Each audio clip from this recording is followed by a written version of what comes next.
म्हसाड गावात जागतिक आदिवासी दिन साजरा। 9 ऑगस्ट रोजी जागतिक आदिवासी दिवस हा जगभर साजरा करण्यात येतो।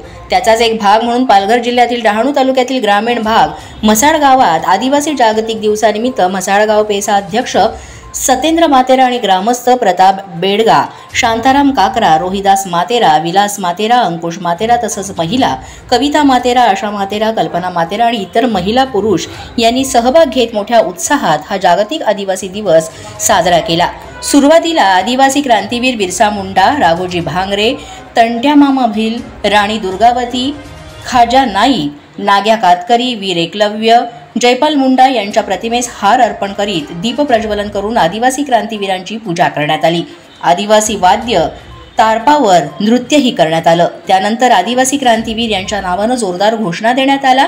त्यानंतर मान्यवरांचं आणि पाहुण्यांचं स्वागत करण्यात आलं। यावेळी पेसा अध्यक्ष सतेंद्र मातेरा पाहुणे म्हणून उपस्थित, साये उर्से ग्रामपंचायत उपसरपंच प्रसाद पाटील, एबीपी माझा पत्रकार संतोष पाटील, न्यूज 18 लोकमतचे राहुल पाटील आणि आश्रमशाळेचे मुख्याध्यापक संदीप बोरसे, शिक्षक सोळंके सर, गवळी सर यांनी जमलेल्या सर्व ग्रामस्थांना आदिवासी दिनाबद्दल माहिती देत शुभेच्छा दिल्या। सतर्क पोलीस न्यूजसाठी पालघरहून सतेंद्र मातेरा।